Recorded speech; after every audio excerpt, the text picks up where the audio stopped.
hunting footage from 1933 is of the last Tasmanian tiger. It died 3 years later at the Hobart Zoo. Also known as the thylacine. It's one of the most amazing and terrifying creatures that's ever lived.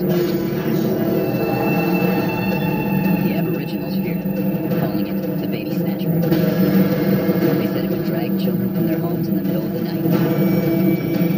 The Australian government was scared of it too, and placed a bounty on its head. Eventually, the animal was ruled extinct. But we use the E word loosely.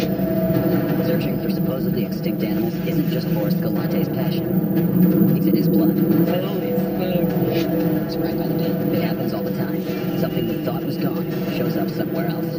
It's called a Lazarus species that Forrest's grandfather found. A prehistoric coelacanth, a giant fish that we thought went extinct, along with the dinosaurs.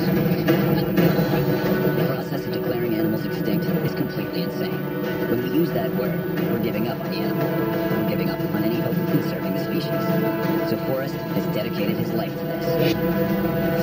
Tasmania is the perfect place for an animal to hide, so if I can guess.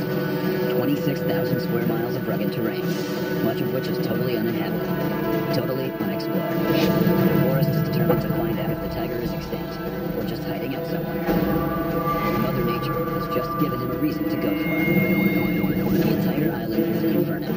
More than 80 forest fires broke out within the last week, which means that all the animals will be time is of the essence. He's only got 2 weeks worth of funding. If the legendary Tasmanian tiger comes out of its hiding place, Forrest Galante will find it. That could be a tiger. This is extinct or alive. The Tasmanian tiger.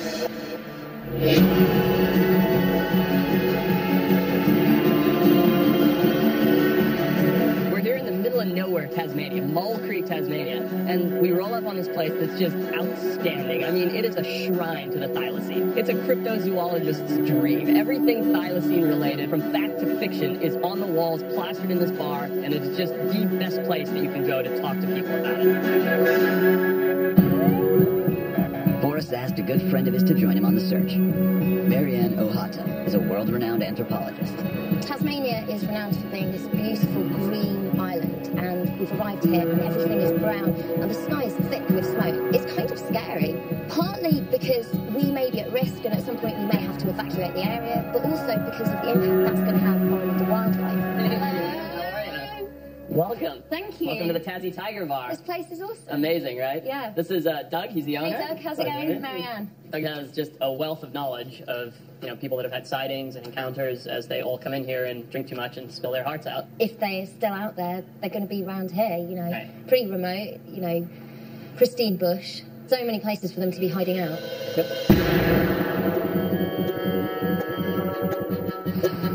Forrest is a biologist and a tracker, so he knows animals. He wanted to team up with Marianne because as an anthropologist, she knows people. She knows how to gather information and do research to help inform these expeditions.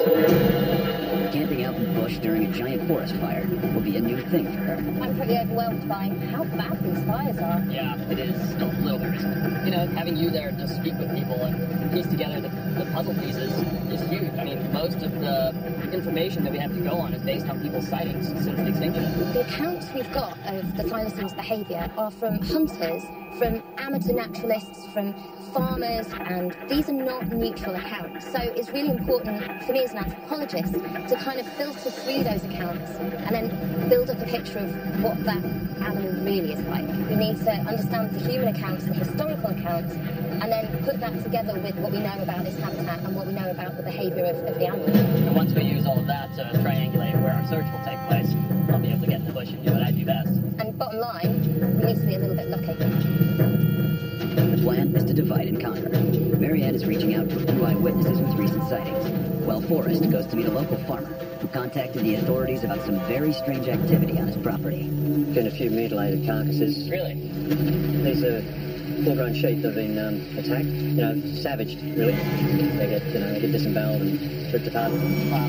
Whatever it is they're eating, it doesn't eat the whole sheep. It leaves some of it. First thought is it's dogs. But I'm going to have a pack of dogs to make that kind of mess.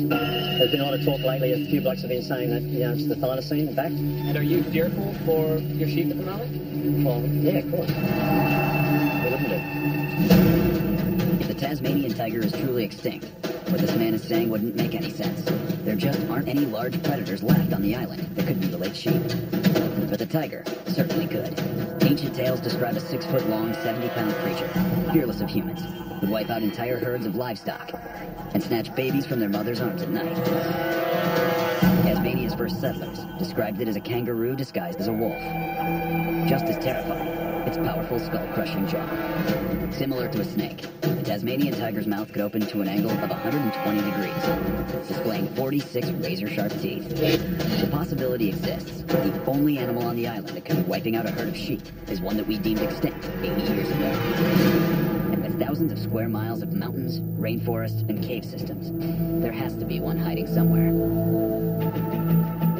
Next, Forrest meets with a Tasmanian devil expert. The goal, to gather clues about the Tasmanian tiger's behavior. The devil is the thylacines' closest relative and the highest-ranking apex predator on the island. It's interesting how with the disappearance of thylacine, you've got this animal that's now at the very top of the food chain, the Tasmanian devil. I got to really get up close and personal with the Tasmanian devil, something I've never done before. These animals are going to eat everything. They're going to eat the fur, the skin, the sinew, the internal organs. From old reports, thylacine would largely go for throat area and also down into this top cavity here. It would go for things like the liver and also the heart as well. So they had preferential hunting. Definitely. So it's very likely that there was a symbiotic relationship between the two species. More than likely, yeah. A lot of people say, oh, well, nobody's turned up a thylacine body here. But if one died out in the bush in their habitat, they're going to chomp it up till there's nothing left of it. 100% mate. So who's to say that the devil hasn't cleaned up a thylacine carcass in the past, or still is today? Right. Amazing.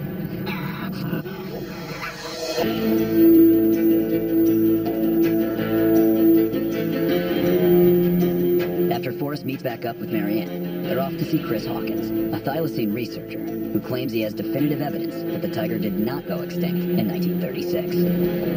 This one is my prize. This is an enlargement of an original photo, 52-53. Wait, 1952, 1953? Yes, at Moorman. So almost 20 years after the last one died in the zoo. A friend of mine's father heard something at his chook house, so he went out and had a shot at it, heard it yelp when they went out in the morning. That photo. Yeah, I think it's out there.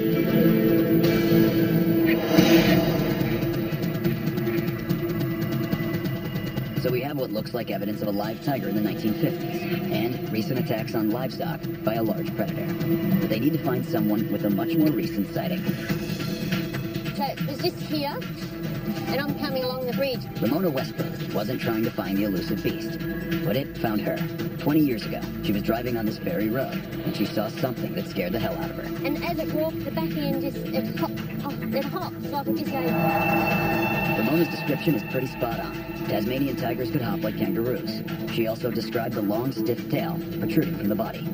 After 20 years, Ramona's still fearful of the animal she saw. It's that type of fear that caused humans to hunt the tiger into extinction. Even being here now, I still feel like that it makes my heart thump.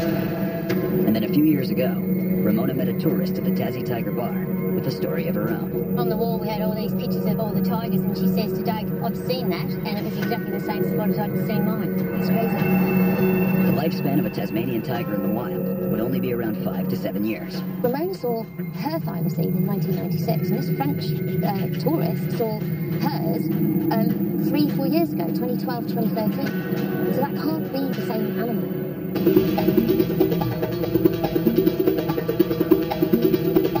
With some great info from the locals, it's time to get out into the bush and find one of these things. Marianne and Forrest both believe the Tasmanian tiger is living somewhere on this large island. And while the fires raging all around them are incredibly dangerous, they're also an incredible opportunity to flush out anything that's hiding. Taking into account the sightings map and taking the fact that the fires are where they are, the region that is currently on fire, perhaps makes the most sense as an area for us to search. We can set up in front of a water source, and anything that's in that range will be being pushed out by the fire. So we're going to kind of come at an intersection where animals are coming through, and obviously if we're looking for a carnivorous predator, that's the place to go. That's it. We've now picked this area called the Vale of Belvoir. It's an excellent area because not only does it have this wildlife corridor, but it's also got excellent habitat composed of primary forest as well as open fields, the kind of area that a thylacine would like to hunt by dipping in and out of those two habitats. Tomorrow, at the crack of dawn, they're heading right into the middle of the fires to set up camp. They have everything they need to head out into the bush. Everything except the most legendary thylacine tracker of all time. That's where Nick Mooney comes in. Nick is literally obsessed with thylacine. For years, he worked for the government, investigating any reported sightings of the animal. No one knows Tasmania better than Nick, so Forrest reached out to him, and he agreed to go out on the search. Hi, Nick. Marianne, so good to meet you. Nick, how are you? Good to meet you. Nick Mooney is one of the preeminent experts in thylacine research, and he knows this landscape. He knows the native plants and animals and birds of this area like no one else. He's the perfect guide for us. Well, this is as far as the car can go. So hiking from here? Afraid so. All right, let's grab our stuff. Excellent. We go north. Now it's starting to get real. The elusive yet dangerous Tasmanian tiger is out there. They need to find it before it finds them. Coming up. It sounded like bacon.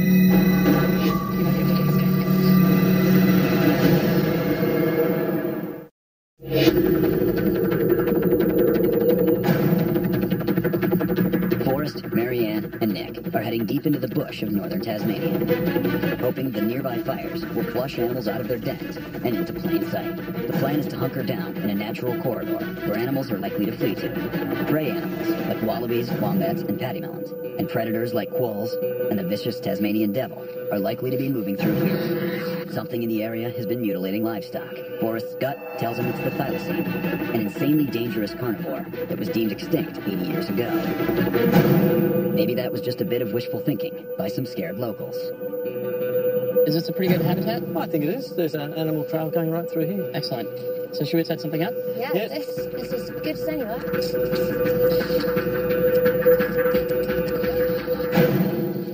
So it looks like the smoke's pushing in. For this team, being surrounded by smoke and fire is actually a good thing. They want the animals to come to them, and they're confident they're in the right spot to see a tiger. Certainly wallabies, devils, thylacines, wombats even have been recorded moving in large numbers in front of fire. Of course. This is good news coming from Nick. He knows the terrain and migration patterns in the area, but they'll have to wait till sundown for the nocturnal thylacine to make a move. While there's daylight, they need to get a better lay of the land. And if they're going to find the tiger, they'll need something to bait him in. There's a dead wallaby in the creek here. Starting to get quite a bit of a stink on it. I'm thinking if I open it up, put a trail cam on it, maybe that'll blow in some sap, who knows? Can't do any harm. The rotted, stinking wallaby corpse is the perfect bait for a scent-driven nocturnal predator like the tiger. Oh, that's a good smell. It's perfectly natural. How do you guys think this would have died? I'm inclined to think it was sick. By the look of the tissues, it's only maybe 2 days dead.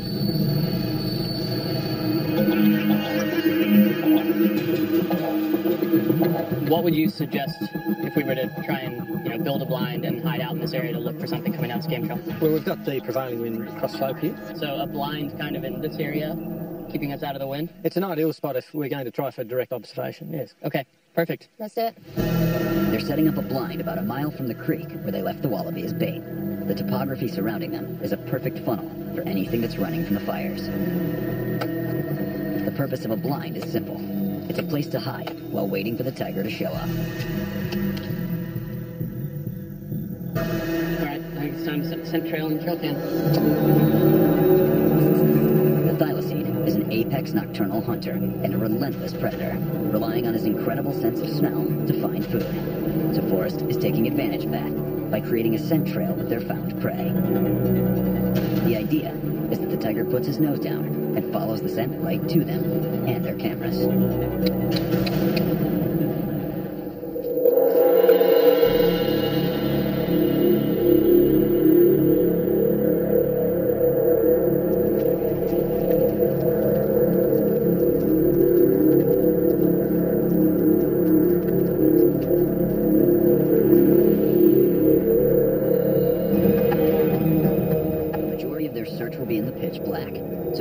brought some pretty cool technology with him to Tasmania.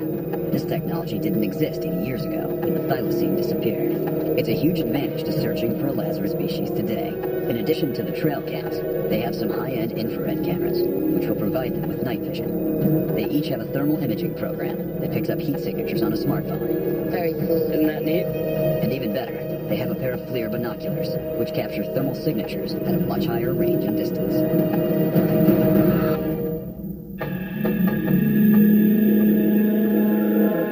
Now, they just need to wait for the nocturnal creatures to come out of their dens. Here we go, night one. Expedition on.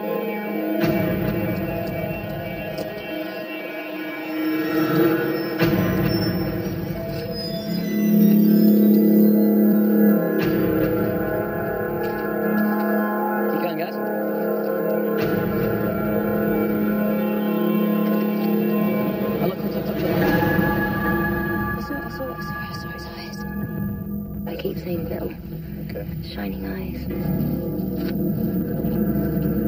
What was that? Right there, that big lump.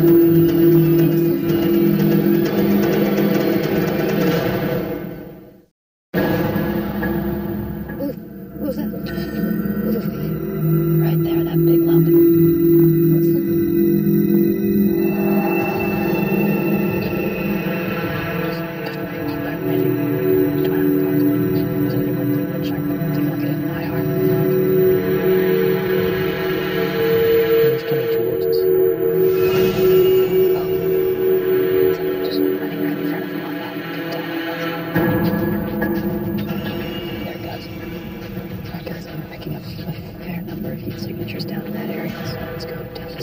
What's that? There's a whole bunch of signatures down there, most of which you can see are kangaroos. God, this is freaking awesome. Look at all of those animals. The animal activity is impressive, but no predators, no thylacine. These are all prey. I think it would make a lot of sense to head up to the blind and check the bait, and, we can keep a further eye out using this. Nick leads Forrest and Marianne to an area that's packed with animals fleeing the fire. It's the perfect time and place for the tiger to hunt. The best thing we can do is try and bring an animal to us. Every other search in history has tried to find the animal, and that hasn't worked. So we're going to use some pretty aggressive techniques to see if we can actually draw something in. I actually have an infrared spotlight that I can set up. How's that look? Oh, yeah, that's good. Okay, well lit that is now. Oh, wow, it's pitch black, and you look through there, and it could be the middle of the day. It's time to be very quiet for a long time.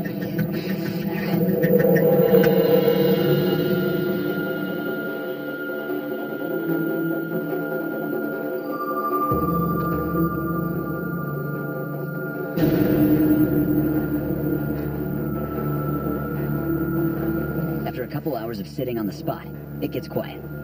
Too quiet. It's as if all the prey just took off. Forrest thinks that something might have scared them, so the team decides to split up and find out what that could have been. Nick heads back to the bait trap, while Marianne goes toward a water source where tiger prey could be gathering. Meanwhile, Forrest heads deeper into the bush. Damn, dude, there's so many. Holy smokes. We have just stumbled on the valley of the mother lode. I can count probably over 150 what look like patty melons. Patty melons are the little guys out here, 25 pounds or so. And during the tiger's reign, it was frequently seen wolfing down a patty melon for a snack. If I was a thylacine, this would be the jackpot.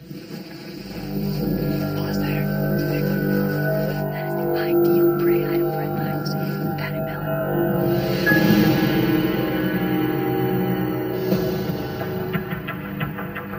Heading downhill for my navigation. There should be the water source, the creek down there.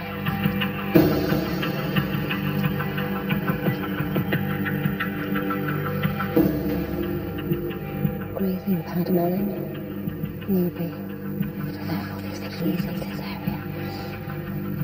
It's probably a little wetter, so there's more for them to eat. Even in this dry season, they'll be coming down to the water's edge to drink. There's predators lurking around too. A mile to the west, Forrest sees a large animal running into a den. The Tasmanian tiger is a fierce predator, but if it hid from man for 80 years, it could be hiding right now. How's that? Pretty good. Yeah. He's right there. If this is the vicious tiger, reaching into its den would be one of the stupidest things anyone could ever do. I get him. He's gonna go, just so you know.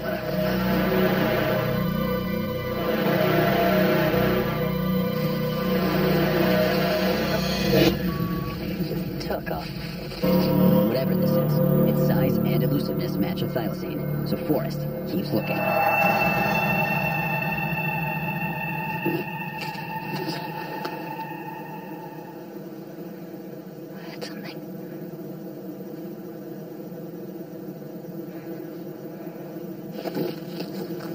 It sounded like a big animal.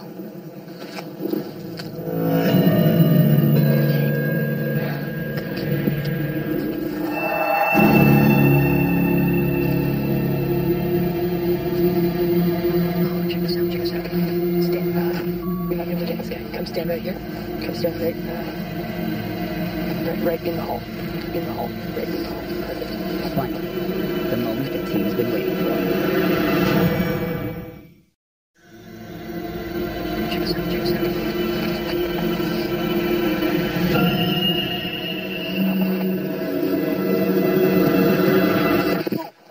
Hit you?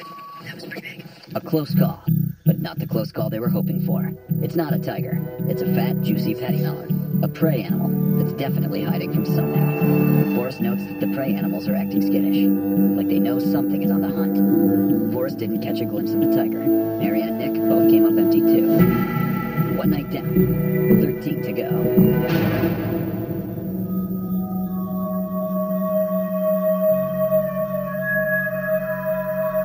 The next morning, they checked the trail cameras to see if they caught the elusive thylacine. We'll start from cam 1. Oh, there we go. Common brush-tail possum? Yep. Nice to get something. Is that a patty melon? So this one's from 4 a.m. Hang on, guys. Look at this. There we go. A predator. That's not a pademelon. That's an eastern quoll. That is the third largest marsupial carnivore Yes, in Tasmania. it's a dasyurid, a small cousin of the thylacine. That's a good sign. All the elements are there for what we're looking for. So all we can do is keep looking. That's all we Yeah. can do. Seeing a predator on the trail cam is crucial. Now, they just need to climb the apex predator food chain, which leaves them with one option. Keep looking. The team is back in the blind. You guys picking anything up? No, it's quiet there. It's quiet. It's definitely a waiting game, isn't it? Yeah. You have to spend a lot of time in these setups. Especially if you're looking for really rare animals. That's right. They have to shake things up if they're going to find this thing, and utilize every technique they have. I've got something else that I actually want to give a try. I've got this audio player. I got a distressed sheep cold. I thought if we broadcast that into the woods, we might actually get something to come in on us. Any distress call would work, probably. Yeah. We've created a scent trail, so that if any animal now hears our call and starts to head into the area, it'll sniff this trail that we've created. And in theory, it will follow those two key elements right into the area to eat the bait.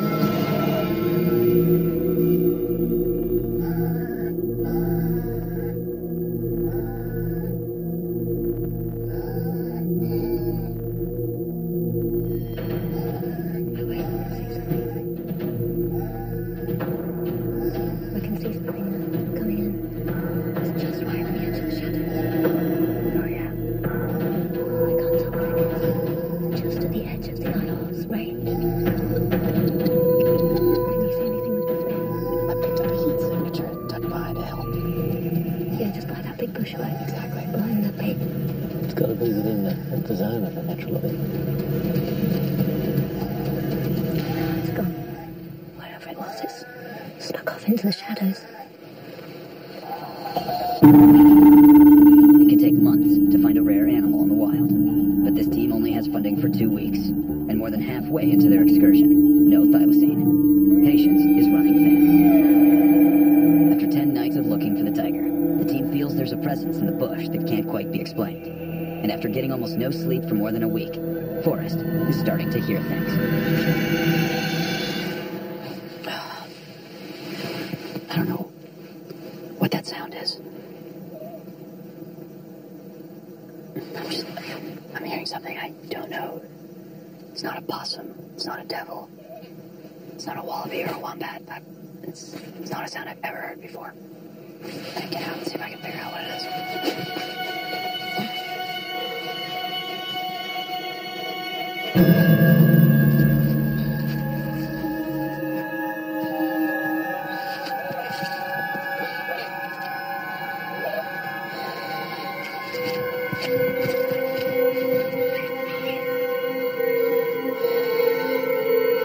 There's something to the right. Oh. Coming up. Look at this. Right here, skeletal remains. There's literally only one thing that could have done this. He's coming in, guys. There he is, I got him.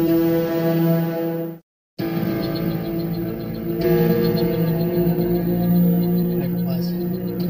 That's not like a sound I've ever heard before, so.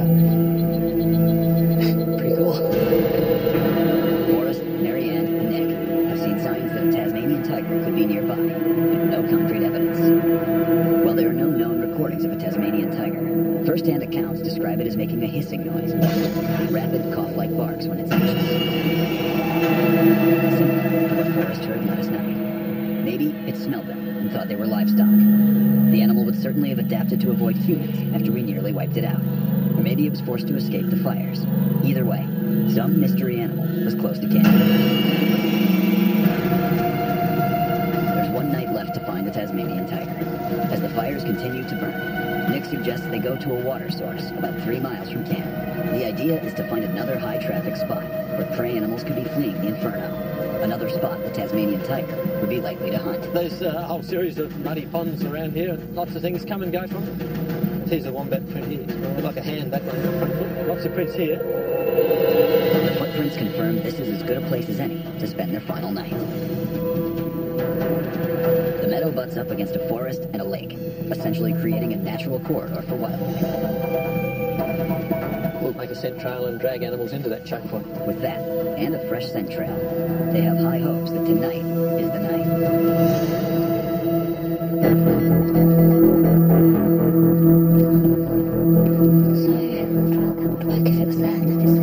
Tonight, there's a ton of pressure. This is really the last full night that we have to make something happen. And I'm going to throw the Hail Mary. I'm going to pull out all the stops and hope for the best. And that includes every single trick, idea, scientific principle that I can.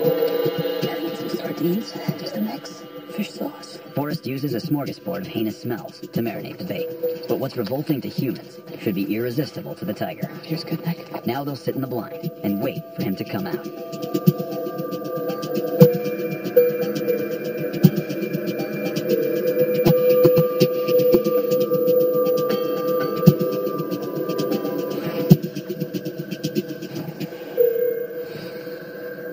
Alright, guys. Pretty slow, huh? Very slow. I got one more thing that I want to try. It's a predator decoy I brought from home. Forrest built a remote control motion decoy rig to mimic a rabbit in distress. The visual of the rabbit, combined with the sound of the distress call, should grab a predator's attention and also keep its focus away from them. Hopefully, this last-ditch effort provides some results. I'm going to start by adding some motion to it. I'm going to add a whole nother element. That's the sound of a rabbit in distress. I hear that noise in my nightmares.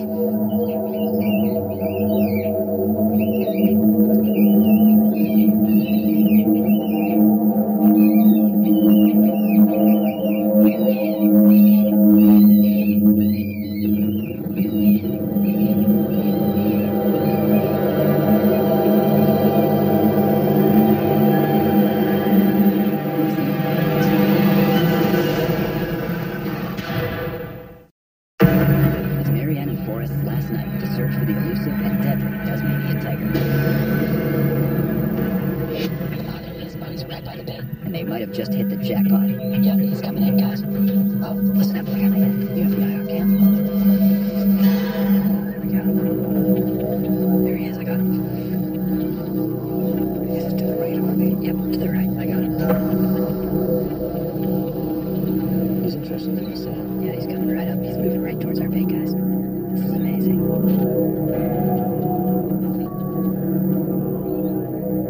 That could be a tiger. He's chewing the bait. I've got him.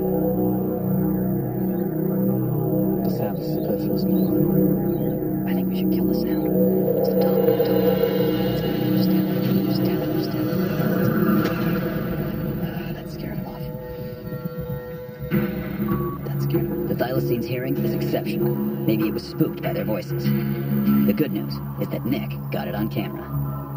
Sadly, it wasn't a thylacine. It's cold.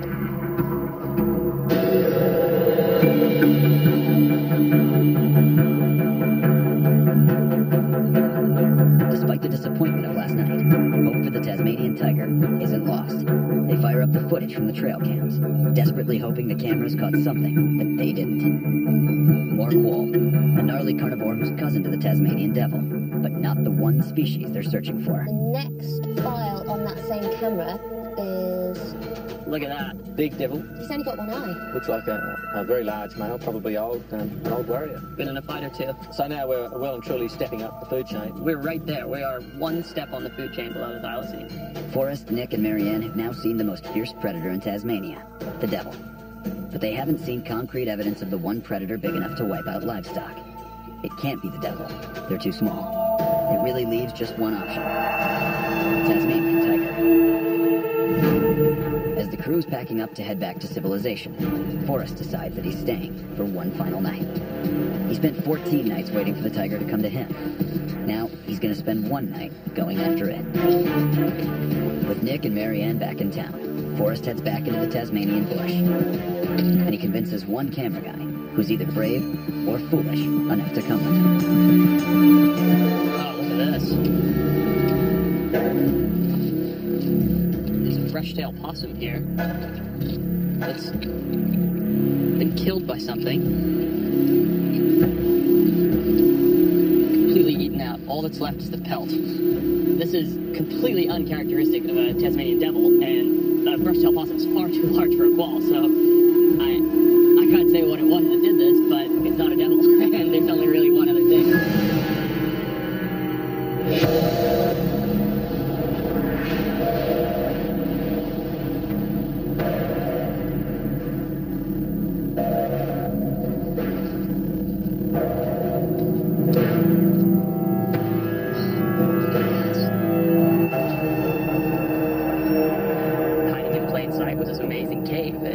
For a fact that thylacine lived in dens and that their den sites were frequently in caves, so to find this cave that maybe nobody's ever seen was just thrilling. And I'm not gonna lie, like deep down in the back is this kind of like little nagging fear, like are you really about to go in this cave in the middle of the bush, nowhere near your support?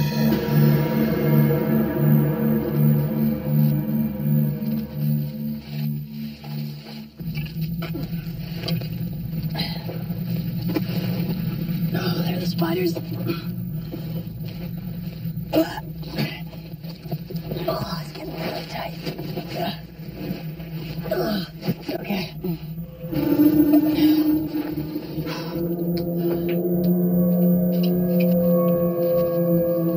Something is alive in this cave. Another dead end. It's the perfect place for a predator like the Tasmanian tiger to hide from humans.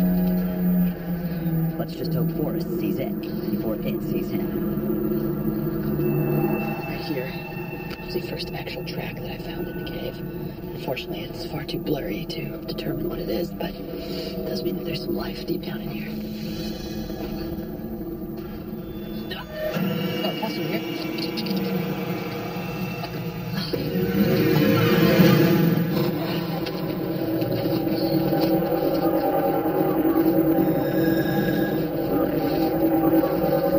Oh, wow, look at this right here. Skeletal remains. Yeah, that's the hip flexor of a large animal. There's definitely evidence of predator.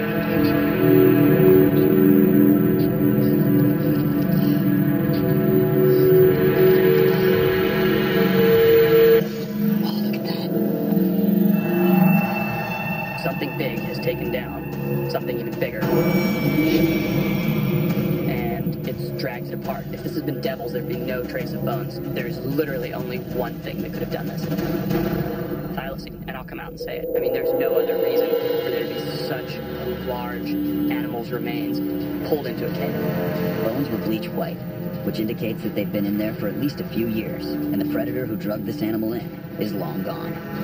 But given everything we know about the zoology of Tasmania, Forrest believes he knows exactly what animal built that den.